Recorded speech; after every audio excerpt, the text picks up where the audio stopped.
everyone, I am Captain Logan and welcome back to the bunker. It's time once again for the perverse and shameless comic vault. I am finally today tackling some Punisher Max, which is a series that throughout the years I have heard wonderful things about, but have never actually sank my teeth into. This is one of Vince's favorite things, and I think he might have talked about this on the channel once or twice, or certainly in some old Geeks Not Nerds. He would have brought it up when he was talking about the Punisher and revenge thrillers in general. This was a request from Chewbacca's lover, and I am not starting at the beginning with Punisher Max. He gave me a couple of options of his favorite arcs from this series, so I am kind of going in blind, and I'm going to be today talking about an arc without having read anything before or after it. It's an arc that I found pretty easy to get a good sense of the gist of what was happening, but obviously probably would have appreciated more if I had known more of the background of some of these characters from previous arcs. So I felt like I was kind of getting acclimated and getting caught up a little bit. I think Ennis does a pretty good job of really subtly recapping stuff inside of the arc, whether he's doing that intentionally or not. I don't know if he's expecting anybody to come into this without having read any of the book before, but whether he's doing that on purpose or not, it works out pretty well. I have a good notion of these characters' personalities and worldviews and why they're doing what they're doing, motivations and stuff, and there's just enough mentioned about things that have happened before that I don't feel completely lost. So if you're really familiar with the series, there's probably some stuff that you would expect me to bring up that I'm not going to because I don't know about them. This arc is called Up is Down, Black is White, which is a title that is actually given to us in dialogue toward the end, and I think the best scene in the book, where O'Brien and the Punisher are talking about how horrible the world is that they found themselves in, and kind of questioning whether or not they still have, whether they've managed to hang on to their humanity, and how the world that they live in is not the way it really should be, but seems like the real one now because they've been, stuck in this cycle of violence for so long. And O'Brien says, up is down, black is white. And I don't often like titles being right in the middle of the piece. Sometimes that reads kind of corny, but in this case it read a lot more like maybe Ennis hadn't decided what he was going to title this story and then pulled it out of the dialogue retroactively. And anyway, so that's why it's called that. This starts in issue number 19, goes through issue 24, I think, 24, 25, and it's a 25. It's a 6-issue miniseries, or excuse me, not miniseries, but 6-issue arc in the middle of this series, and basically the ball gets rolling at the beginning of the story with the inciting incident is that this creepy mob boss named Cavella, Nikki Cavella, decides that he's going to try to bring Punisher out into the open and kill him and use that as leverage to get himself in charge of the bosses of this big mob in New York City. And he thinks that he can maybe finally take out the Punisher when nobody else could. He starts to get kind of arrogant and full of himself because he's the only guy that has ever survived the Punisher. Everybody else has died, but he made it through, and he's trying to take advantage of that and take it to its absolute furthest degree, and you can only imagine what ends up happening to him at the end. It doesn't exactly pan out for this guy, and he decides to draw out the Punisher by unearthing the remains of the Punisher's family, which is absolutely horrifying and terrible. And he has a guy dig up the bones, and then he pees all over them. This is, of course, a really gruesome, kind of grotesque book. It's really vulgar. There's a lot of language. There's a lot of violence. I leave it to you, if you read this book, to decide how much of it is gratuitous and how much of it is warranted. I remain a little bit on the fence about that. Usually with stuff like this, I kind of wade my way through a lot of the vulgarity, and if it's, you know, really warranted and the book can only be told that way, it doesn't take me out. But sometimes a thing like this will seem like really overly violent, kind of reveling in the violence, reveling in the brutality of it all, and the crudeness of it all. And if the story is well told and tightly woven, and the characters are interesting, and I'm engaged and I'm compelled by the characters, even if I'm a little bit taken out by that stuff, I can kind of wade through it. But I don't find that stuff, just for my own personal taste, fun by itself. I don't revel in that stuff myself. And there are places in this book where I feel like it is kind of shock factor. It's kind of, and sometimes, to be clear, shock factor is warranted, where it's like these things need to shock you because of the violence, because of the consequences. We shouldn't be okay with this stuff. This isn't, again, what the world should be like, and so it should bother us, and we should be uncomfortable reading it. But I mean shock factor in, oh my god, I never thought I'd see that in a comic book. That's so cool. It's so brutal. Like you know, Spawn was a lot in the early 90s, and a lot of early Image things and stuff like that. There are places where I feel like this is trying to shock us in a thoughtful way, and there are places where I feel like it is for people that really enjoy seeing a lot of blood splatter and like eyeballs popping out of corpses. That's a thing at the end of this that I'm not totally sure wasn't a little too over the top. But by and large, I didn't have too much of a problem getting through the brutality in this, because the story is really engaging and it's really well told, and enough of the really rough and tumble, you know, ultra gross out stuff I felt warranted. You know, like things like Cavella, you know, peeing on the corpses. Like that's there for a reason. It's not just, you know, isn't it fun seeing that happen? No, it doesn't play that way. It plays like it's messed up, especially because later, the woman that the Punisher is going to be working with, who is kind of essentially a female Punisher herself, she's really interesting. She says, you know, there are places, there are things that should be sacred that nobody should mess with. That's a bridge too far. That's crossing an insane line nobody should ever cross. And so Ennis certainly has at least a bit of a sense of what is going too far, you know, what we're supposed to really be bothered by, and what is there just because it's a violent, you know, street-level crime comic. So anyway, Cavella, like I said, wants to be the boss, and he's using that to get himself in that position, and it more or less works. He has to off a guy or two in order to get himself in that position. He's trying to manipulate everything his way. He tries to kind of force himself into that position. And he thinks the Punisher is predictable enough that if he messes with the initial impetus for why the Punisher does what he does, he'll take it really personally, and he'll come after Cavella, and then he'll walk right into his trap. And that kind of happens, but Cavella's not, he of course underestimates the Punisher and isn't expecting him to have any kind of help or backup. I will say the Punisher gets a little bit lucky that he doesn't actually lose here, because he changes his MO a little bit, and I'll talk about that in a minute. Let me back off for a second and say, and talk just a little bit about Punisher Max too. Punisher Max is not the Punisher in the real world. This is certainly something of a heightened universe, of course, but it's the Punisher in a world where it makes more sense that he would be able to function.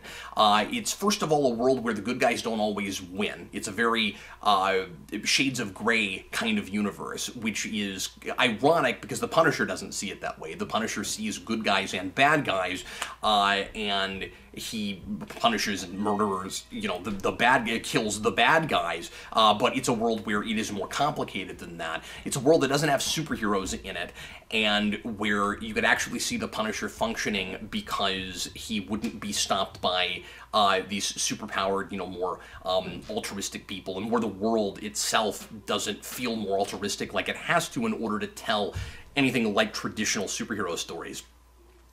There's a plot point in this that I really like a lot, where a lot of the reason the Punisher is allowed to operate is because of bureaucracy and PR with the government. The local government allows the Punisher, as long as he doesn't step over certain lines, to continue to operate and kind of looks the other way, because he's doing their jobs for them. He's taking care of some of the worst scum of the underworld, so that they don't have to deal with them. They don't have to deal with putting them through the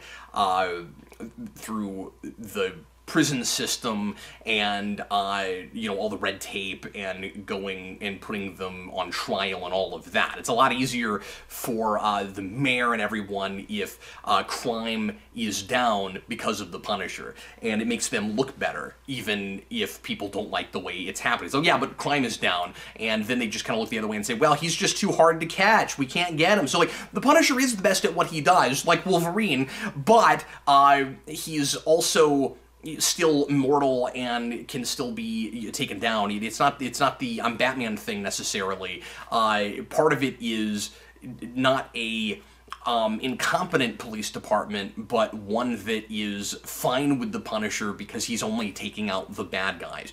However,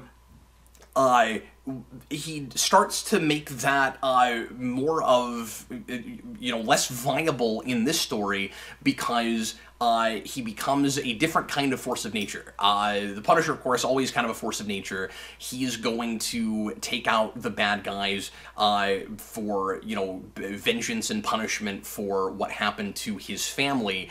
But he's, as is often talked about in this book, really methodical about it. And he's not letting emotion drive him, in the sense that he's always logical and careful and about his planning.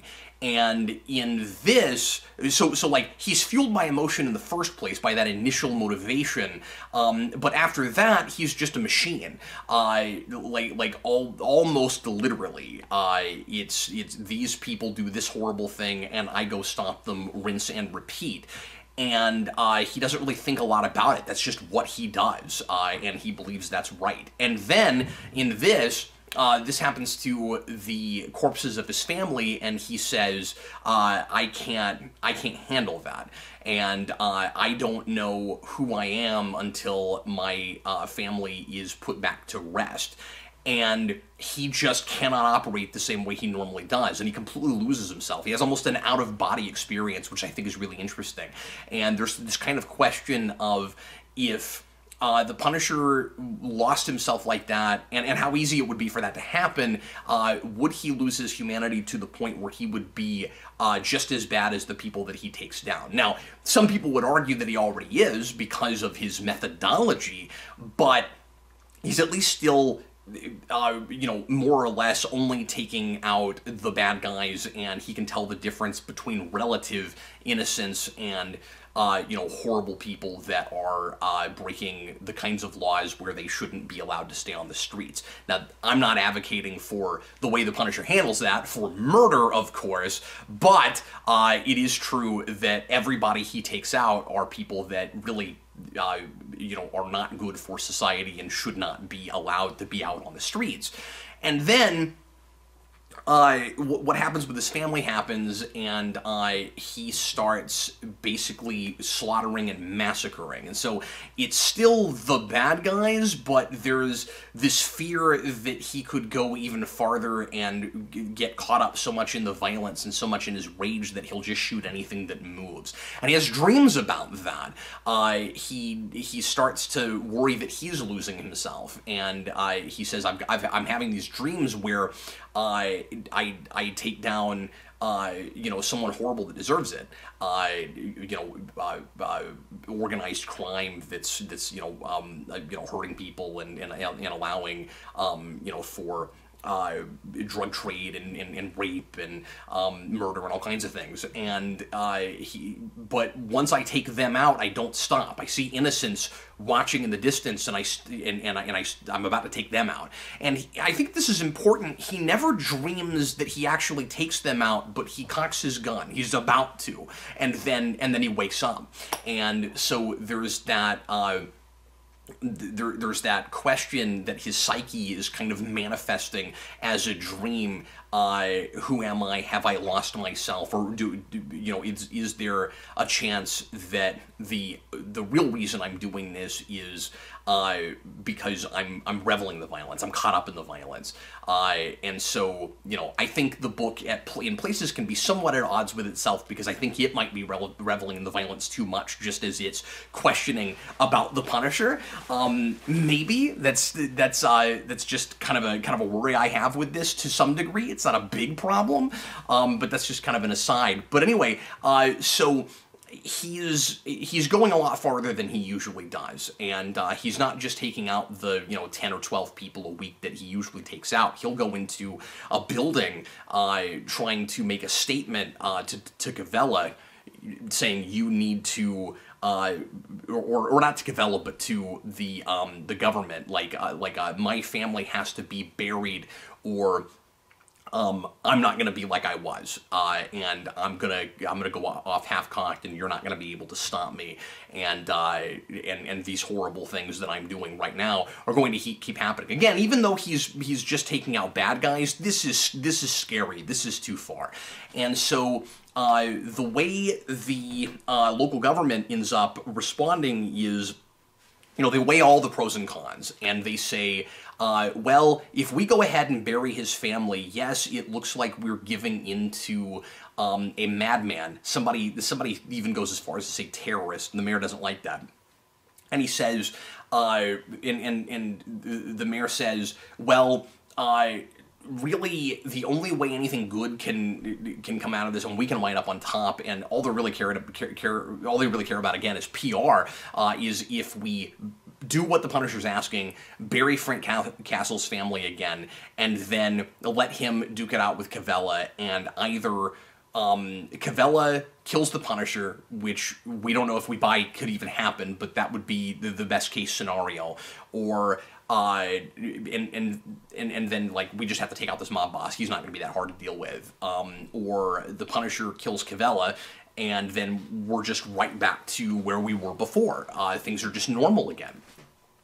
And so it's an interesting kind of character study for the Punisher. I like seeing this guy who usually refuses to change, kind of falling apart and changing for a minute, and becoming more of a nightmare than he was before. He does fall right back in line, back to where he was before as soon as his family gets buried again. It's like he just cannot function with that happening the way it is, as if he is not in control of himself. It makes the Punisher kind of scarier, because it's like, if all things are equal, if it's just status quo as usual, he is a rogue element that is predictable enough that he can that he kind of just becomes a check and balance in the system almost. Again, it's not okay. It's not necessarily a good thing. And the main reason that the government's treated like these the mayor and everybody in his circle are treated like slime buckets themselves. And every time you have a scene with people in government, it reads a lot like the scenes of organized crime. It's like they all think the same way. It's just strategy. It's never ethics. It's never doing the right thing. It's never how can we make the world a better place, or worried about our consciences. It's always self-motivated. And it's I just think it's interesting, the parallels between those meetings, because the guys in the government do not seem that different from the mob bosses to me. Going all the way to when I first read this, at the start, there's a meeting with some bigwigs in the government, and I thought it was a meeting of mob bosses, and it turned out that it wasn't. They were talking about fallout from the previous arc with a situation regarding the Punisher taking down, I think, an airplane dealing with Russians, and how they were going to sweep that under the rug and stuff. And at first I thought I was reading about like a crime family, and then a couple scenes later I was reading about a crime family, and I'm like, these scenes are really similar, so there's some nice social commentary there. Anyway, I mentioned all of that to give you a sense of what the Punisher is like in this book, and what this world is, to then compare him to Cavella, who and I wanted to talk about the family parallels. This is all about the importance of family to these people, not just what they do for family, but how family molds them and shapes them into the people they are, and in really messed up, perverse ways. And I think that's where the title plays the best, where that's most relevant. This is not what family is supposed to be about.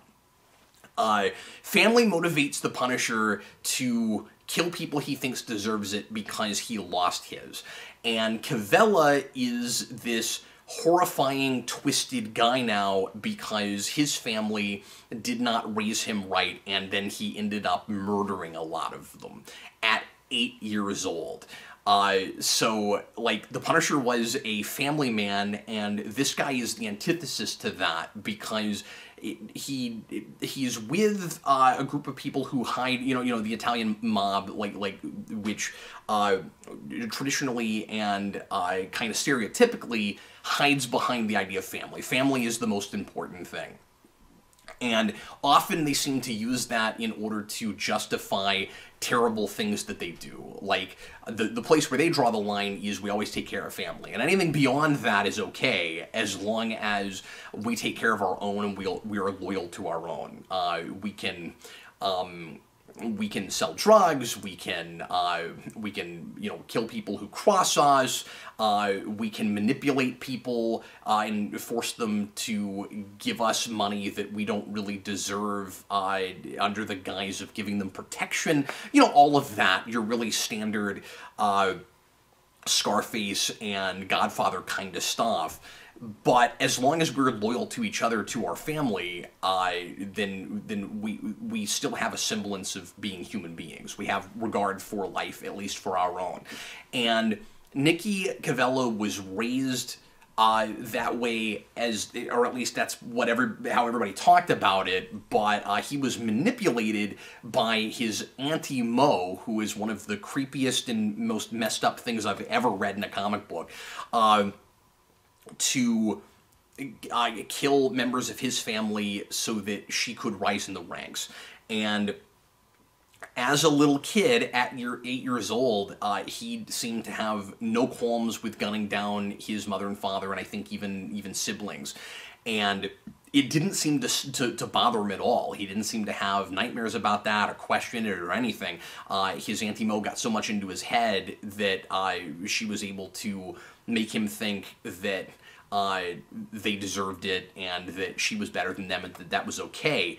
And this is where I get kind of, you know, unsure about this character. Like, on paper, that's really interesting in comparing him to the Punisher and his disregard for family compared to Punisher's complete and utter regard for his family, of course. But at first it reads like he maybe has some sort of mental condition where he's not able to feel apathy. And it turns out that that's not really the case. It seems like he was just sort of manipulated that way and twisted and raised wrong. And I can see that to some degree, but there's still an innocent child in there, as we see when, and I'm just explaining what happens in this book. It's always weird to have to talk about things like this on this channel, which is more or less family friendly, but of course we're talking about a very, very rated R, almost beyond rated R kind of piece. And this is the kind of stuff that Ennis tends to write. So I'm just warning you now, this is really messed up and disturbing. That's my review. It's messed up and disturbing. But Auntie Mo forces Nikki as a kid. Not that early, but when he's a teenager or after I'm not sure how old he is when this starts happening, but certainly past puberty at some point. She forces him to have sex with her on a regular basis. And those scenes are really messed up. The whole F Antimo thing. And that really bothers him and gets in his head and seems to be the thing that most screws him up. He's crying while that's happening, and there's kind of this question I have throughout the book, because Cavella after that is homosexual and is trying to get different people in the mob to have homosexual relationships with him, and when he finds somebody who is also gay, he kind of uses that in order to get leverage over them, where he'll, and that happens with an important character that ends up giving the Punisher all the information he needs at the end in order to deal with a lot of this. And who also, by the way, and I think this might be a little bit too easy, I'm not sure, but that guy happens to be the ex-husband of O'Brien, who is the kind of, like I said, sort of female Punisher figure in this, and she and Punisher get together to take him down at the end, which leads them to Nikki Cavella, and that allows the Punisher to finally punish Nikki Cavella, which is also horrifying. So the question I have is Cavella as a younger guy, when he's forced into this incestuous relationship with his Auntie Mo, who manipulates him and then takes advantage of him on every level, is he upset about that, and it breaks him like it does? Because remember, this is a kid at 8 years old, was not fazed at all by murdering his family, but this brings him to tears.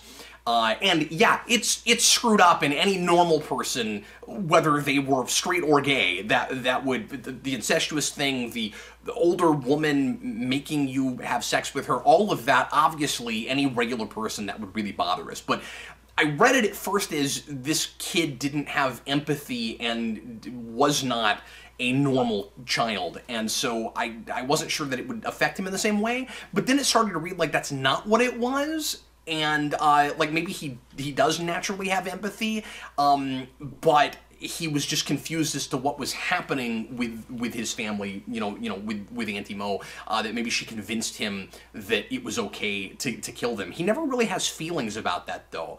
So I'm just not totally sure that I buy the way he reacts to that versus the way he's reacting to this, incestuous relationship thing. So anyway, the question for me is he responding that way because deep down he's always been homosexual, and not just the incestuous thing, but even the idea of having to have sex with a woman bothers him? Or does he, is the book saying that he develops a sense of homosexuality because that happens? I'm not sure which it is that, what Ennis is getting at with that. So that's kind of a big question mark for me. So I'm not totally sure about Nikki Cavella. I think comparing, again, his lack of regard for family and for people in general versus the Punisher, and his regard but also disregard for human life in other ways,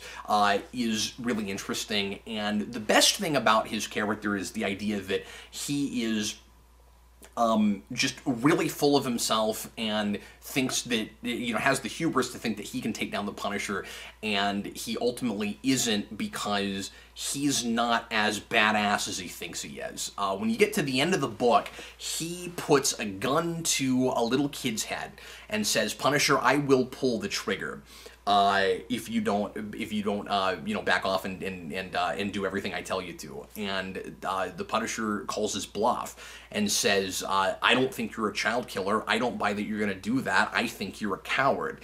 And he says, "You've been hiding all this time behind, I'm a crazy person, I'm insane, I'll do anything.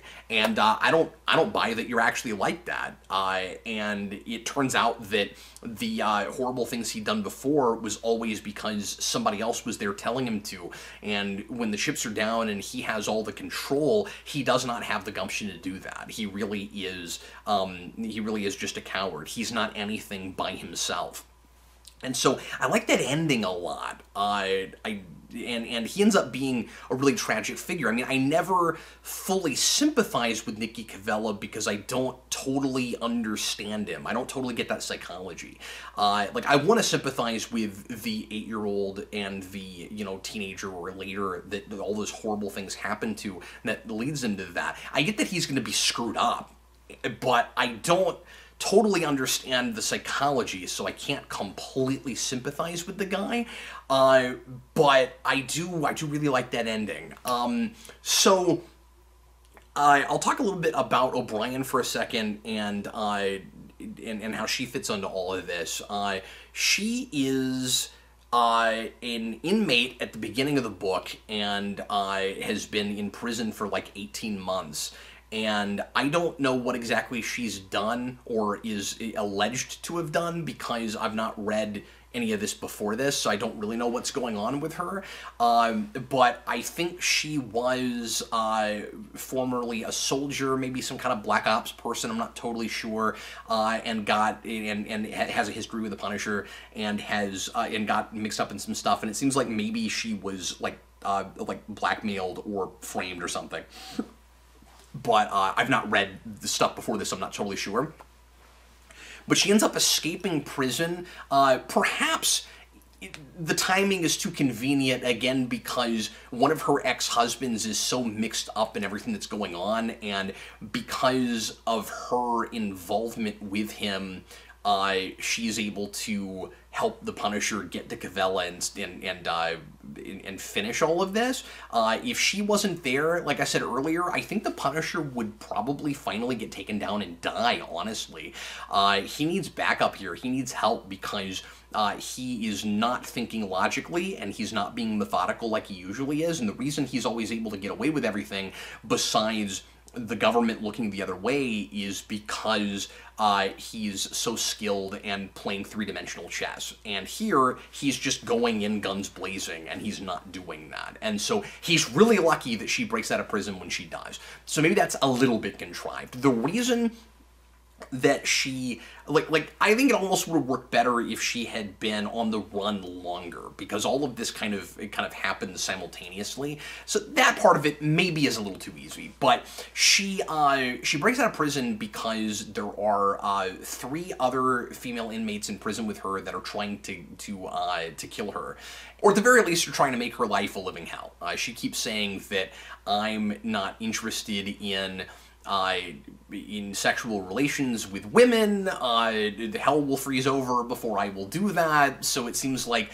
they're trying to, make her their B-word or whatever, and so they attack her in the shower. If you've not read anything with her before, I assume she pops up in this book earlier than this. This immediately sets the tone and gives you a sense of her capabilities. And she takes these 3 on in a shower where they're fully clothed. She's nude. And there's some kind of sexual gratuity here and there in this book, I think, where there's kind of some excuses so that we can get some female nudity in. And then she is able to, but I mean, we do have a really strong female character here, certainly. She's able to, take these 3 girls on where they have weapons and she doesn't, and they're fully clothed and she's not, and then she's basically like, leave me alone, you're never going to win on this. And then one of them, and this is one of the coolest panel layouts, I think. There's some really good cinematic screen-worthy shots in this, really good visual storytelling, taking advantage of the comic book medium, where it reads like a really dynamic storyboard, but it does some things that are more effective in a comic book than they would be on screen. And this artist, by the way, let me pull out his name, because I'm really impressed with his panel layouts. Not a full-page spread, I don't think, in the entire 6 issues. I think he does everything on a grid. It's like I said, it's all very much like a storyboard for a film. Leandro Fernandez. I'm more impressed with his layouts than I am his art. I think his art is solid. I'm not the biggest fan of the way these faces look, but like I've kind of gotten used to it. But really, you know, good attention to detail. The grittiness of it obviously serves the story, but I'm more impressed with the way he lays pages out than anything. So there's this scene, and this is going to be the reason that O'Brien breaks out of prison, where these girls break into her cell, and they fight again, and one of them has a knife, and you have a shot that makes it look like O'Brien has been stabbed. She's holding a knife, and she's looking down like this, and she's really surprised. And I'm like, oh man, she got stabbed. And then you glance down, and we get a back-off shot with the girls running away from her, and she's got this bloody knife, but it turns out that the blood is not hers, and it's actually it's actually a guard that was in the hallway. So they have not stabbed her because they couldn't get to her. Like, that would have been almost too easy, because they couldn't sneak up on her in a shower where she would be the most vulnerable, but in her own cell they could get her. Like, at first I was like, I don't buy that. And then it turns out that they're actually just trying to frame her.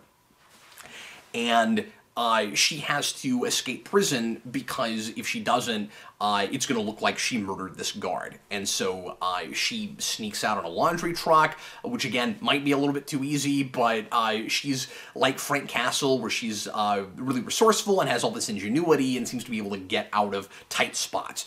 And she and Castle both have similar training, and they've, you know, been around the block a few times, so you can kind of buy that she's able to do that. But that scene really impressed me, where I was totally duped by that. And that's a thing that you could kind of do in a movie or a TV show, where you have somebody looking down and they're holding a bloody knife and they're freaking out. But like, you would need just the right performance. Something about it being in still images, I think, is more effective. That kind of you know, kinetic comic book transition thing, where you see a face, and then and you're seeing a knife with blood, and then you back the shot off, and oh, we're actually communicating something different than it looked like we were. That's super effective, and he's taken advantage of the medium and doing things that are not as effective in other mediums. So I was really impressed with that. And anyway, so she is really interesting because she's like the Punisher, but I think is holding on to some optimism in a way that the Punisher isn't. She talks about how she's always looked at things like the Punisher in black and white, but how she's seeing now that there are shades of gray. And somehow, it's hard to articulate, that almost makes her read less cynical than the Punisher, which doesn't really make sense on the face of it, right? When you just spell that out. It's like, well, the Punisher believes in good and evil, and she believes in black and white. So how in the world would that make her more optimistic than the Punisher? And I think it's because she sees maybe more potential in everybody than the Punisher does. That everybody has the potential to do good and bad things, and the Punisher just sees good people and bad people. And the more bad the Punisher sees, the less he's convinced that there are even good people in the world anymore. And that's really terrifying because of what he's capable of, and if that dream he had, he could go all the way with. And she has, like I said at the end, this wonderful speech, the black is white speech, the up is down, black is white speech, where she says, and this is burned in my brain now, she says, Frank, you and I wade through blood like it's water. Like, and just that line really stuck with me, and that's a really nice piece of writing. This is normal for us. This is just status quo, and it shouldn't be. It's wrong. It's messed up. Is this really, like, this is our world now, but is this really the world? And we're losing our sense of perspective, I think, is what that scene is saying. We're caught up in this so much. We're seeing this underbelly. We're seeing this other side of the world that other people don't see. but are we losing our perspective because that's all we're seeing? Is it just black and white, or are there shades of gray? And if there are shades of gray, that's actually a positive thing, because it means that it is possible for people to do better, maybe. That's my read on it. She says at the beginning that she's always really wanted to have sex with Frank Castle because they are the same, and then at the end of this, she kind of gets her wish and gets to do that. And I just think that they're really interesting to compare and parallel, and that's the thing that made me most want to maybe continue reading, to see if, you know, she rubs off on the Punisher in more positive ways, if he rubs off on her in more negative ways, or if they come to some sort of a middle. But yeah, there's certainly a lot of, you know, social and political satire in this. It's maybe a little bit RoboCop-y in the way it handles its violence and, you know, people losing their humanity, but it also has characters like O'Brien that don't seem fully gone, and Frank Castle's not fully gone, but he looks like he could go there, and again, that's really scary.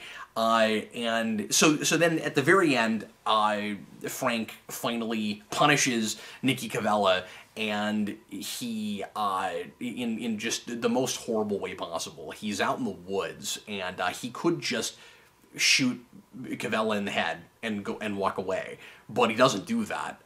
He says, "I'm gonna let you bleed out, and it's gonna be a couple of days before you're dead, and I'm doing that because you made it personal, because it was my family." And I don't really have anything to say about that. I just thought I'd let you know how the book ends, or how the arc ends, in case you haven't read it. But man, that was depressing. I don't know. It was that left me feeling a little bit cold for an hour or two after I finished reading this. But it seems certainly like what Frank Castle would do. And like I said, just the force of nature thing, I found really compelling and really haunting. That if those bodies had never been buried again, what would Frank have done? He never would have gone back to the way he was before. This is a guy who does not seem completely in control of himself, and that bothered him. It's almost like he shakes himself out of it when he finally gets what he wants and his family's buried again, and he's like, "Oh, I'm like this. How did I get like that?" I mean, that's really messed up. And I think what he does to Cavella at the end is like the last piece of that, like this residual of the guy that was going to just mow down whoever got in his way until his family got buried again. It's really haunting. It's a really good piece of writing. It's certainly really tightly woven, and it's not exactly my kind of thing. This is not a thing that I want to read all the time, but I'm glad that I finally got a taste of Punisher Max. I have read Aaron's stuff and liked that a lot, and I like that the Punisher is in the background some, like he is in that book. Not as much as in Aaron's book, at least in the first couple of arcs, because those are character studies for the Kingpin and Bullseye. And I think I like that stuff a little bit more than I liked this, but I also haven't read all of this and haven't gotten the beginning of the story, so maybe I would feel differently about it if I did. Maybe at some point I will. But anyway, that's my review. Thanks a lot for watching, everybody. Hope you enjoyed it. Thanks again to Chewbacca's Lover for the request. If you would like to make a request for something to be reviewed off the cuff like this, just me and you talking, just talking it out, figuring out what I read and what I felt about it, to you know, either a movie or I prefer genre, but I'll do just about anything, or a comic book, an arc, or a graphic novel. You can become a patron at the $15 tier at patreon.com/Geekvolution, and that will get you in the queue on a regular basis if you want to stay at that tier, but you certainly don't have to do that. You could pledge for 1 month and get 1 review, or you can stay in that tier and you'll get a review roughly every 2 to 3 months. Right now we have 10 to 11 people there, and I'm doing 1 of these a week, so it will be a little while, so don't feel like you have to stay at that tier, but obviously if you do, I sure appreciate the support, and I got quite a few things in the queue right now, a lot of movies to watch, a few comics to do,